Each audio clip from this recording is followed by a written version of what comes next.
আসসালামু আলাইকুম। আজকে আমি সবচেয়ে কম সময়ে এবং মজাদার ডাউল ভর্তার রেসিপি শেয়ার করব আপনাদের সাথে। দেখতেই পাচ্ছেন আমি প্রথমে পেঁয়াজ মরিচ ভেজে নিচ্ছি।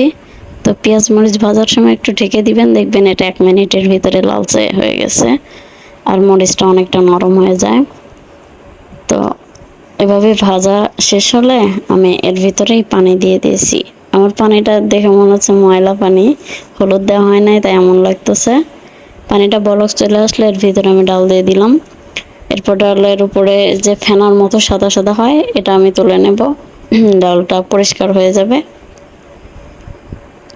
তারপর আমি ফেনাগুলো তোলা হয়ে গেলে ঢাকনা দিয়ে ডালটা ঢেকে দিয়ে 10 মিনিটের মতো এটা সিদ্ধ করে নেব।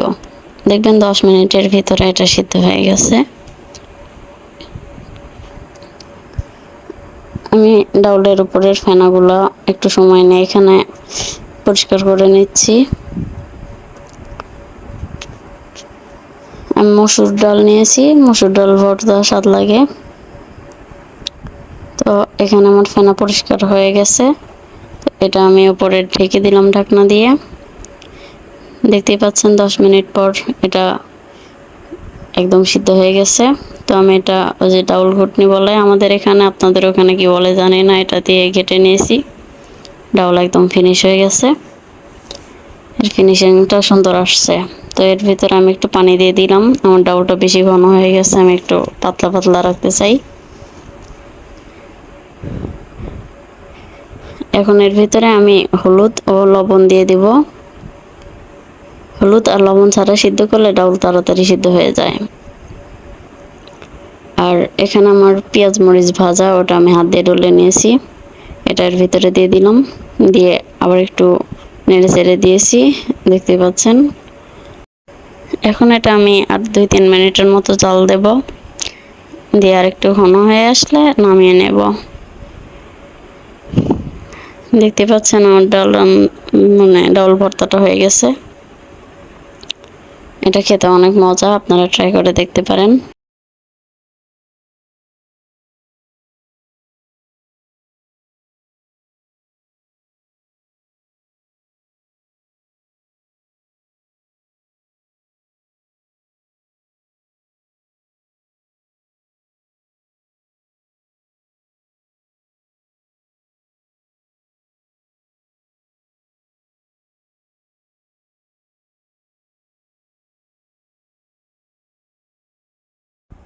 আমার ডাউলটাও পরিষ্কার হয়ে গেছে। এখন আমি এটা ঢেকে দিব। 2 মিনিট পর দেখুন আমার পানিটা অনেকটা শুকিয়ে গেছে আর ডাউলটাও অনেকটা ঘন হয়ে গেছে।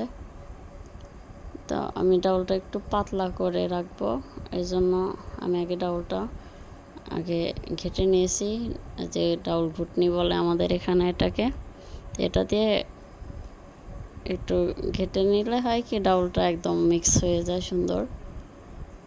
তো ডাউলটা একটু বেশি ঘন হয়ে গেছে, আমি এর ভিতরে আর একটু পানি অ্যাড করে দেব।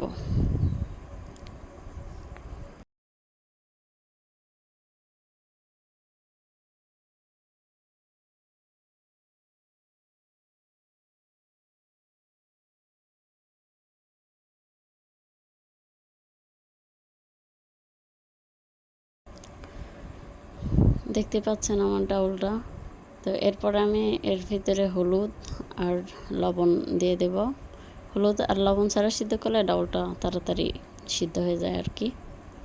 তো আর এখানে আমি পেঁয়াজ আর মরিচ যে ভেজে রেখেছিলাম ওটা হাত দিয়ে ডলে নিয়েছি, এটার ভিতরে দিয়ে ডাউলটা নেড়ে চেড়ে নিয়েছি।